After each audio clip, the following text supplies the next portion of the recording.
ओम शांति। आज 6 अगस्त 2024। आज के श्री महावाक्यों में हमारे परमपिता परमात्मा शिव कहते हैं कि 2 संवत होते हैं। एक विक्रमाजीत संवत जो कि राजा विक्रमाजीत के नाम से शुरू होता है, सतयुग त्रेता का, जो कि 1 वर्ष से 2500 वर्ष तक चलता है। और दूसरा है विक्रम संवत जो 2500 वर्ष से 5000 वर्ष तक चलता है, अर्थात द्वापर कलयुग चलता है। फिर बाबा कहते हैं कि जो है बच्चे, तुम जो है भगवान के बच्चे हो और मेरा काम है, मैं आता हूँ सबको पढ़ाने, तो तुम्हें भी जो है सबका टीचर बनकर जो है सबको जो है पढ़ाना है। क्योंकि टीचर के बच्चे टीचर तो होने ज़रूर हैं, तो तुम मास्टर टीचर भी हो और मास्टर सतगुरु भी हो। फिर बाबा कहते हैं कि अभी मैं जो है सचखंड की स्थापना कर रहा हूँ, तो इसमें जो है माया के तूफान ना आए ये तो हो ही नहीं सकता। तो इसमें जो है तुम्हारे सामने जो है माया के तूफान आएंगे, क्योंकि इस टाइम जो है तुम जो है सच की नैया का जो है तुम्हारी नैया सच की है। तो सच की नैया बाबा कहते हैं कि सच की नैया हिलेगी डूलेगी लेकिन डूब नहीं सकती। ये मेरा वायदा है बच्चों से कि तुम सत्य बाप के साथ तुम एक सत्य धर्म की स्थापना हेतु बाबा के मददगार बनते हो। तो इसलिए जो है तुम्हारा कभी भी जो है तुम्हारी नैया जो है कभी भी हिलेगी डुलेगी जरूर, लेकिन जो है डूब नहीं सकती। फिर बाबा ने आगे कहा कि जो है अभी जो कुछ तुम करते हो वो सब अनराइटियस काम जो है कर ही नहीं सकते। अभी जो है तुम्हारा जो है एक बार पुरुषोत्तम संगम युग पर आ गए तो तुम्हारा हर काम जो है हर कर्म जो है राइटियस होना चाहिए जो है। और जो है क्योंकि तुम राइटियस संसार बनने के निमित्त बनते हो। फिर बाबा ने आगे कहा कि जो है इस टाइम जो है जो तुम जो है पुरुषार्थ करते हो पुरुषों में उत्तम बनने के हेतु करते हो। तो इसलिए जो है सबसे ज़रूरी चीज़ है कि तुम्हें आत्म अभिमानी बनना है, कि आत्मा के जो है तुम आत्मा हो, तुम ये शरीर नहीं हो। अपने को आत्मा समझ कर मुझे याद करना है और आत्मा के जो है 7 गुण जो है तुम्हारे अंदर प्रभावित रहने चाहिए इमर्ज रूप में। इसी को कहा जाता है कि जो है आत्म अभिमानी, कि जो है जो आत्मा के अभिमान में रहना। आत्मा का अभिमान क्या है? आत्मा का अभिमान है आत्मा के 7 गुण जो है वो सारे जो है तुम्हारे जो है कर्म के थ्रू, आप तुम्हारे मनसा के थ्रू या वाणी के थ्रू तुम्हारे से निकलने चाहिए जो है। फिर जो है बाबा कहते हैं कि जो है ये सहज योग की साधना द्वारा तुम जो है साधनों पर विजय प्राप्त करते हो।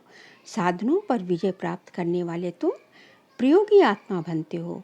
तो बाबा कहते हैं इस टाइम तुम्हारे कलयुग का अंत है। इस टाइम तुम्हारे पास साधन एक से एक जो है मिलेंगे। साधनों को भले यूज़ करो, लेकिन साधनों के ऊपर जो है अपनी साधना को ना भूलो। साधनों के ऊपर जो है डिपेंडेंसी नहीं होनी चाहिए, उनके आकर्षण में नहीं आना चाहिए कि साधन हुए तो साधना है और साधन नहीं है तो साधना नहीं है। ऐसा नहीं होना चाहिए। साधन है तो भले यूज़ करो, लेकिन तुम्हारी साधना जो है वो साधनों के ऊपर जो है निर्भर नहीं होनी चाहिए। तो तभी तुम जो है प्रकृति जीत बन पाओगे जो है। फिर अंत में बाबा ने कहा कि जो है स्वयं से संतुष्ट रहना है और सबको संतुष्ट करना है। सबसे पहले तो स्वयं को संतुष्ट करना होता है कि तुम स्वयं से अपने आप संतुष्ट हो, कि तुम्हारा सब कुछ ठीक चल रहा है और फिर जो है दूसरों को संतुष्ट करना, यही तुम्हारा जो है इस टाइम जो है सबसे बड़ा ऑक्यूपेशन है, अर्थात संतुष्ट मणि बनना है।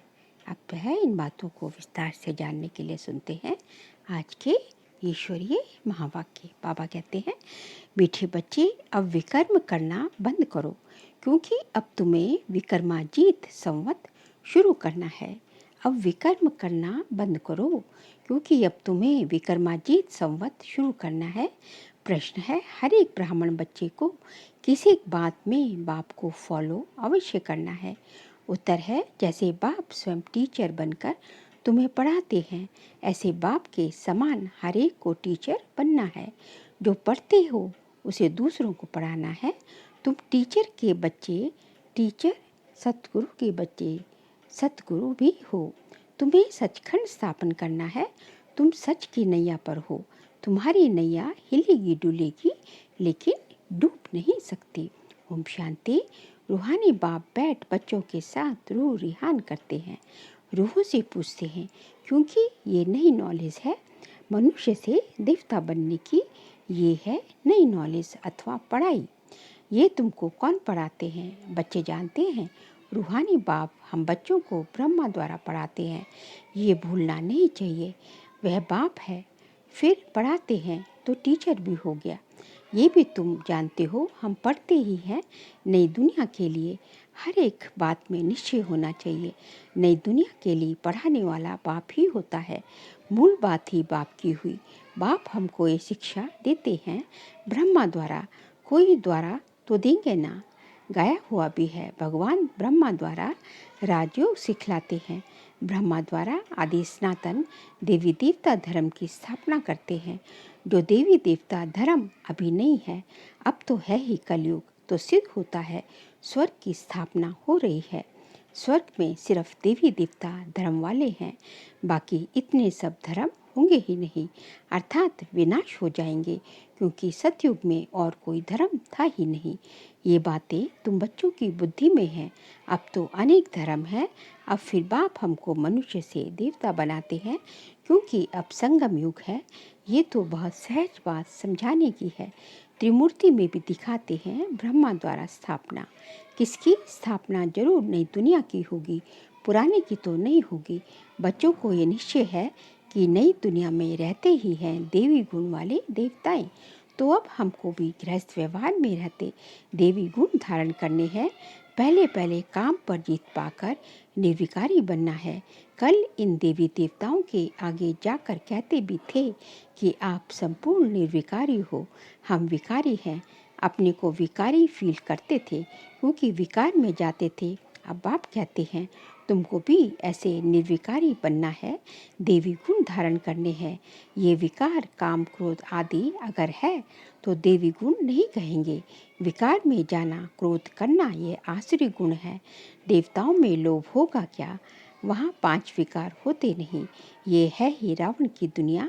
रावण का जन्म होता है त्रेता और द्वापर के संगम पर। जैसे ये पुरानी दुनिया और नई दुनिया का संगम है ना, ऐसे वह भी संगम हो जाता है। अभी रावण राज्य में बहुत दुख है, बीमारी है, इसको कहा ही जाता है रावण राज्य। रावण को हर वर्ष जलाते हैं। वहाँ मार्ग में जाने से विकारी बन जाते हैं। अब तुमको निर्विकारी बनना है। यहाँ ही देवी गुण धारण करने हैं। जैसा जो कर्म करता है ऐसा ही फल पाता है। बच्चों से अब कोई विकर्म नहीं होना चाहिए। एक होता है राजा विक्रमाजीत, दूसरा होता है राजा विक्रम। वह ये है ही विक्रम संवत, यानी रावण विकारियों का संवत। ये कोई समझते नहीं। ना कल्प की आयु का ही किसको पता है। वास्तव में विक्रमाजीत होते हैं देवताएं। 5000 वर्ष में 2500 वर्ष हुए राजा विक्रम के। 2500 वर्ष राजा विक्रमाजीत के, आधा है विक्रम का। वह लोग भल कहते हैं, परंतु कुछ भी पता नहीं। तुम कहेंगे विक्रमाजीत का संवत 1 वर्ष से शुरू होता है, फिर 2500 वर्ष बाद विक्रम संवत शुरू होता है। अभी विक्रम संवत पूरा होगा, फिर तुम विक्रमाजीत महाराजा महारानी बन रहे हो। जब बन जाएंगे तो विक्रमाजीत संवत शुरू हो जाएगा। ये सब तुम ही जानते हो। तुमको कहते हैं ब्रह्मा को क्यों बिठाया है? अरे तुम्हारी इनसे क्यों आकर पड़ी है? हमको पढ़ाने वाला कोई ये थोड़ी ही है। हम तो शिव बाबा से पढ़ते हैं, ये भी उनसे पढ़ता है। पढ़ाने वाला तो ज्ञान का सागर है। वे है विचित्र, उनको चित्र अर्थात शरीर होता नहीं। उनको कहा ही जाता है निराकार। वहाँ सब निराकारी आत्माएं रहती हैं। फिर यहाँ आकर साकारी बनती हैं। परमपिता परमात्मा को सब याद करते हैं। वह है आत्माओं का पिता। लौकिक बाप को परम अक्षर नहीं कहेंगे। ये समझ की बात है ना। स्कूल के स्टूडेंट पढ़ाई पर अटेंशन देते हैं। जब कोई मर्तबा पा लेते, बैरिस्टर आदि बन जाते, तो फिर पढ़ाई बंद हो जाती। ऐसे थोड़े ही बैरिस्टर बनकर फिर पढ़ेगा नहीं, पढ़ाई पूरी हो जाती। तुम भी देवता बन गए, फिर तुमको पढ़ाई की दरकार नहीं रहती। 2500 वर्ष देवताओं का राज्य चलता है। ये बातें तुम बच्चे ही जानते हो। तुमको फिर औरों को समझाना पड़े, ये भी ख्याल रखना चाहिए। पढ़ाते नहीं तो टीचर कैसे ठहरे? तुम सब टीचर हो। टीचर की औलाद होना तो तुमको भी टीचर बनना है। तो कितने टीचर्स चाहिए पढ़ाने लिए? जैसे बाप टीचर सतगुरु है, वैसे तुम भी टीचर हो। सतगुरु के बच्चे सतगुरु हो। वह कोई सतगुरु नहीं है, वह गुरु के बच्चे गुरु हैं। सत माना सच। सचखंड भी भारत को कहा जाता था। ये झूठ खंड है, सचखंड बाबा ही स्थापन करते हैं। वह है सच्चा साईं बाबा। जब रियल बाप आते हैं तो झूठे भी बहुत निकल जाते हैं। गायन भी है ना, नैया डोलेगी, तूफान आएंगे परंतु डूबेगी नहीं। बच्चों को समझाया जाता है माया के तूफान बहुत आएंगे, उनसे डरना नहीं है।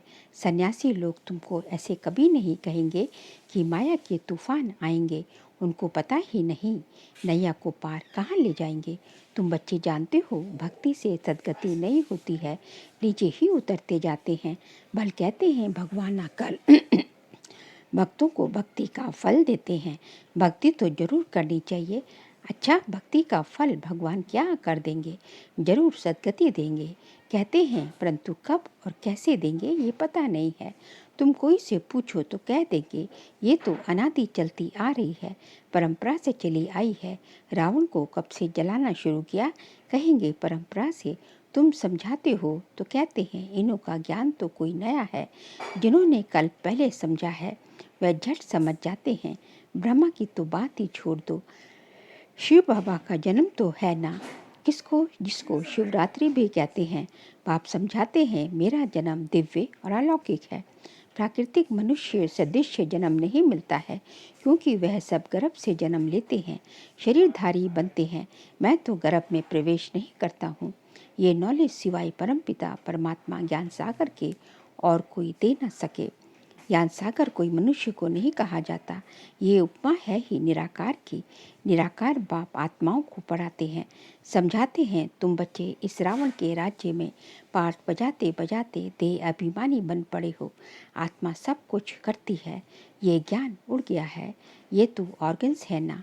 मैं आत्मा हूँ, चाहे इनमें कब काम करूँ, चाहे इनसे कर्म कराऊँ चाहे ना कराऊँ। निराकारी दुनिया में तो शरीर रहित बैठे रहते हैं। अभी तुम अपने घर को जान गए हो, वे लोग फिर घर को ईश्वर मान लेते हैं। ब्रह्म ज्ञानी तत्व ज्ञानी है ना, कहते हैं ब्रह्म में लीन हो जाएंगे। अगर कहे ब्रह्म में निवास करेंगे तो ईश्वर अलग हो जाए। ये तो ब्रह्म को ही ईश्वर कह देते हैं। ये भी ड्रामा में नूंद है। बाप को भी भूल जाते हैं। जो बाप विश्व का मालिक बनाते हैं उनको तो याद करना चाहिए ना, क्योंकि वही स्वर्ग बनाने वाले हैं। अभी तुम हो पुरुषोत्तम संगम योगी ब्राह्मण। तुम उत्तम पुरुष बनते हो। कनिष्ठ पुरुष उत्तम के आगे माथा टेकते हैं। देवताओं के मंदिर में जाकर कितनी महिमा गाते हैं। अभी तुम जानते हो हम सो देवता बनते हैं। ये तो बिल्कुल बहुत सिंपल बात है। विराट रूप के बारे में भी बतलाया है। विराट चक्र है ना, वह तो सिर्फ गाते हैं। ब्राह्मण देवता क्षत्रिय वैश्य शूद्र लक्ष्मी नारायण आदि के चित्र तो है ना। पाप आकर सबको करेक्ट करते हैं। तुमको भी करेक्ट कर रहे हैं, क्योंकि भक्ति मार्ग में जन्म जन्मांतर तुम जो कुछ करते आए हो वह है रॉन्ग, इसलिए तुम तमो प्रधान बने हो। अभी है ही अनराइटियस वर्ड, इसमें दुख ही दुख है, क्योंकि रावण का राज्य है, सब विकारी हैं। रावण का राज्य है अनराइटियस, राम का राज्य है राइटियस। ये है कलयुग। वह है सतयुग। ये तो समझ की बात है। इनको शास्त्र उठाते कभी देखा है क्या? अपना भी नॉलेज दिया, रचना की भी समझानी दी। शास्त्र बुद्धि में उन्हों के होते जो पढ़कर औरों को सुनाते हैं। तो सबको सबका सुखदाता एक शिव बाबा है, वही ऊंचते ऊंच बाप है। उनको परमपिता परमात्मा कहा जाता है। बेहद का बाप बेहद का वर्षा देते हैं।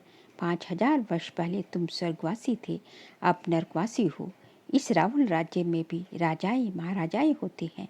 ये बहुत साहूकार, वह कम साहूकार। उनको कोई सूर्यवंशी चंद्रवंशी नहीं कहेंगे। इनमें साहूकार को महाराजा का मर्तबा मिलता है, कम साहूकार को राजा का। अभी तो है ही प्रजा का, प्रजा पे राज्य। धनी धोरी किसी का है कोई नहीं। राजा को प्रजा अन्नदाता समझती थी, अभी तो वह भी गई। बाकी प्रजा का देखो क्या हाल है। लड़ाई झगड़ा आदि कितना है। अभी तुम्हारी बुद्धि में आदि से अंत तक की सारी नॉलेज है। रचेता बाप अब प्रैक्टिकल में है, जिसकी फिर भक्ति बाद में भक्ति मार्ग में कहानी बनेगी। अभी तुम भी प्रैक्टिकल में हो। आधा कल्प तुम राज्य करेंगे, फिर बाद में कहानी हो जाएगी। चित्र तो रहते हैं, कोई से पूछो ये सब राज्य करते थे तो लाखों वर्ष कह देंगे। कोई से पूछो सन्यासी है निवृत्ति मार्ग वाले, तुम हो पवित्र प्रवृत्ति मार्ग वाले, पवित्र गृहस्थ आश्रम वाले। फिर अपवित्र गृहस्थ आश्रम में जाना है। स्वर्ग के सुखों को कोई जानता नहीं। निवृत्ति मार्ग वाले तो कभी प्रवृत्ति मार्ग सिखला न सके। आगे तो जंगल में रहते थे, उनमें ताकत थी, जंगल में ही उन्हों को भोजन पहुंचाते थे। अभी वे ताकत ही नहीं रही। जैसे तुम्हारे में भी वहाँ राज्य करने की ताकत थी, अभी कहाँ है? हो तो वही ना। अभी वे ताकत नहीं रही। भारतवासियों का असल जो धर्म था वे अभी नहीं है, अधर्म हो गया है। बाप कहते हैं मैं आकर धर्म की स्थापना, अधर्म का विनाश करता हूँ, अधर्मियों को धर्म में ले आता हूँ। बाकी जो बचते हैं वे विनाश हो जाएंगे। फिर भी बाप बच्चों को समझाते हैं कि सबको बाप का परिचय दो। बाप को ही दुख हरता सुख करता कहा जाता है। जब बहुत दुखी होते हैं तभी बाप आकर सुखी बनाते हैं। ये भी अनादि बना बनाया खेल है। अच्छा मीठे मीठे सिकलते बच्चों प्रति माता पिता बाप दादा का याद प्यार और गुड मॉर्निंग। रूहानी बाप की रूहानी बच्चों को नमस्ते। हम रूहानी बच्चों की रूहानी बाप दादा को नमस्ते नमस्ते नमस्ते। सार के लिए पॉइंट से इस पुरुषोत्तम संगम युग पर उत्तम पुरुष बनने के लिए आत्म अभिमानी बनने का पुरुषार्थ करना है। सत्पाप मिला है तो कोई भी असत्य अनराइटियस काम नहीं करना है। सेकंड पॉइंट, माया के तूफानों से डरना नहीं है। सदा याद रहे सत की नैया हिलेगी डुलेगी लेकिन डूबेगी नहीं। सतगुरु के बच्चे सतगुरु बन सबकी नैया पार लगानी है। आज का बाबा का वरदान है, सहज योग की साधना द्वारा साधनों पर विजय प्राप्त करने वाले प्रयोगी आत्मा भव। सहज योग की साधना द्वारा साधनों पर विजय प्राप्त करने वाले प्रयोगी आत्मा भव। साधनों के होते साधनों को प्रयोग में लाते योग की स्थिति डगमग ना हो। योगी बन प्रयोग करना इसको कहते हैं न्यारा। होते हुए निमित्त मात्र अनासक्त रूप से प्रयोग करो। अगर इच्छा होगी तो वे इच्छा अच्छा बनने नहीं देगी। मेहनत करने में ही समय बीत जाएगा। उस समय आप साधना में रहने का प्रयत्न करेंगे और साधन अपनी तरफ आकर्षित करेंगे। इसलिए प्रयोगी आत्मा बन सहज योग की साधना द्वारा साधनों के ऊपर अर्थात प्रकृति पर विजयी बनो। स्लोगन है, स्वयं संतुष्ट रहे, सबको संतुष्ट करना ही संतुष्ट मणि बनना है। स्वयं संतुष्ट रहे, सबको संतुष्ट करना ही संतुष्ट मणि बनना है। अच्छा, ओम शांति।